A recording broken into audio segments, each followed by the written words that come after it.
ಧರ್ಮಸ್ಥಳ ಬುರುಡೆ ಕೇಸ್ಗೆ ದಿನಕ್ಕೊಂದು ಟ್ವಿಸ್ಟ್ ಸಿಗ್ತಿದೆ. ಈ ಮಧ್ಯೆ ಬುರುಡೆ ಆಟದ ಮತ್ತೊಂದು ರೋಚಕ ರಹಸ್ಯ ಹೊರಬಿದ್ದಿದೆ. ಗ್ಯಾಂಗ್ ಹೆಣೆದಿದ್ದ ಬ್ಲೂ ಪ್ರಿಂಟ್ ಕಹಾನಿ ರಿವೀಲ್ ಆಗಿದೆ.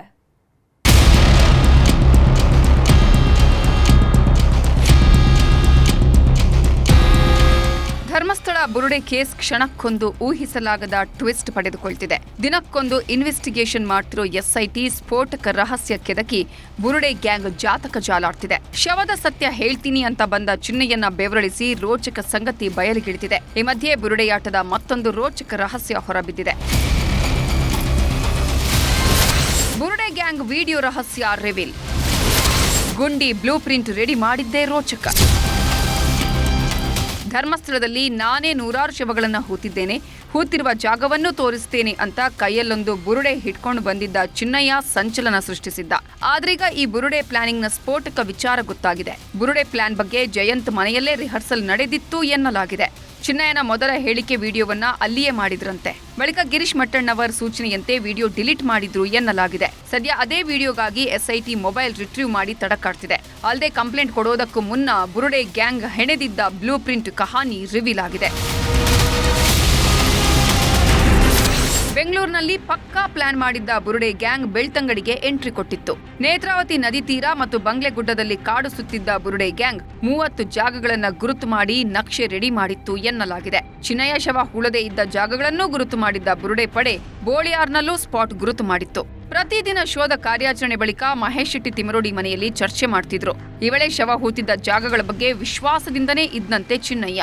ಆದ್ರೆ ಮಾಸ್ಕ್ ಮ್ಯಾನ್ ಲೆಕ್ಕಾಚಾರ ಉಲ್ಟಾ ಹೊಡೆದಾಗ ಗ್ಯಾಂಗ್ ತಲ್ಲಣಗೊಂಡಿದೆ. ಸೆಪ್ಟೆಂಬರ್ 3ಕ್ಕೆ ಚಿನ್ನಯ್ಯನ ಕಸ್ಟಡಿ ಅವಧಿ ಅಂತ್ಯವಾಗಲಿದೆ. ಬುರುಡೆ ನಂಟು ದೆಹಲಿ, ತಮಿಳುನಾಡಿಗೂ ಬೆಸೆದುಕೊಂಡಿರೋದ್ರಿಂದ ಮತ್ತೆ 3 ದಿನ ಎಸ್ಐಟಿ ಕಸ್ಟಡಿಗೆ ಕೇಳುವ ಸಾಧ್ಯತೆ ಇದೆ. ಧರ್ಮಸ್ಥಳ ಯುವತಿ ಕಿಡ್ನಾಪ್ ಕೇಸ್ಗೆ ಟ್ವಿಸ್ಟ್. ಧರ್ಮಸ್ಥಳದಲ್ಲಿ 2012ರಲ್ಲಿ ಯುವತಿ ಕಿಡ್ನಾಪ್ ಕೇಸ್ಗೆ ಬಿಗ್ ಟ್ವಿಸ್ಟ್ ಸಿಕ್ಕಿದೆ. ಈ ಬಗ್ಗೆ ಮಂಡ್ಯದ ಮಹಿಳೆಯೊಬ್ಬರು ಸ್ಫೋಟಕ ಮಾಹಿತಿ ಬಾಯ್ಬಿಟ್ಟಿದ್ದಾರೆ. 2012ರ ಅಕ್ಟೋಬರ್ 8ರಂದು ನಾವು ಧರ್ಮಸ್ಥಳಕ್ಕೆ ಹೋಗಿದ್ವಿ.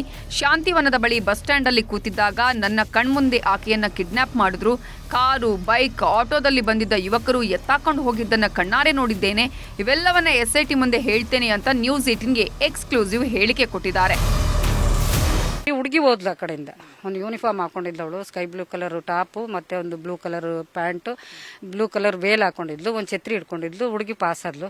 ಪಾಸ್ ಆಗ್ತಾ ಇರ್ಬೇಕಾದ್ರೆ ಆ ಹುಡುಗಿ ನನ್ನೊಂದು ಸೆಕೆಂಡ್ ಹಿಂಗೆ ತಿರುಗಿ ನೋಡಿದ್ಲು. ಅವಳು ನಾನು ಅವಳನ್ನ ನೋಡಿದೆ.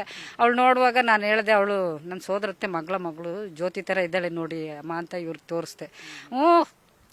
ಹಂಗೆ ಅವಳೆ ಜ್ಯೋತಿ ತರನೇ ಅವಳೆ ಅಂತ ಅವರು ಹೇಳಿದ್ರು. ಆ ಹುಡುಗಿ ಜೋರಾಗಿ ಕಿರ್ಚ್ಕೊಂಡ್ಲಲ್ಲಿ. ಆದ್ರೆ ಅವಾಗ ಹುಡುಗಿ ಅಂತ ಗೊತ್ತಿಲ್ಲ, ತಿರುಗಿ ನೋಡಿದೆ ಅದೇ ಹುಡುಗಿ ಅವಳು.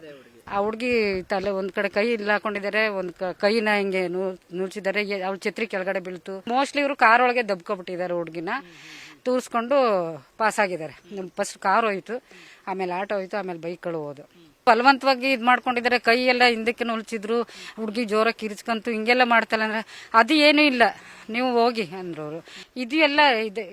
ಇದೆಲ್ಲ ಪ್ರಶ್ನೆ ಮಾಡೋದಕ್ಕೆ ನೀವು ಯಾರು, ನೀವೆಲ್ಲಿಂದ ಬಂದಿದ್ದೀರಿ, ನಿಮಗೆ ಯಾಕೆ ಬೇಕಿದು, ನೀವು ಹೊರಡಿ, ನೀವು ಹೋಗಿ ನೀವಿಲ್ಲೆಲ್ಲ ನಿಂತ್ಕೋಬಾರ್ದು, ಈಗ ಹೋಗಿ ಅಂತೆಲ್ಲ ಅವನು ನಮ್ಮನ್ನ ಫೋರ್ಸಬಲ್ಲಿ ಕಳ್ಸಕ್ ನೋಡ್ದ. ಒಟ್ಟಾರೆ ಧರ್ಮಸ್ಥಳ ಬುರುಡೆ ಪ್ರಕರಣ ದಿನಕ್ಕೊಂದು ಆಯಾಮ ಪಡೆದುಕೊಳ್ತಿದೆ. ಇದೆಲ್ಲ ಸತ್ಯನೋ ಅಥವಾ ಷಡ್ಯಂತ್ರವೋ ಅನ್ನೋದು ತನಿಖೆ ಬಳಿಕವೇ ಗೊತ್ತಾಗಲಿದೆ. ಮಂಜು ಆರ್ಯ ಜೊತೆ ಕಿಶನ್ ಶೆಟ್ಟಿ, ನ್ಯೂಸ್ 18 ಮಂಗಳೂರು.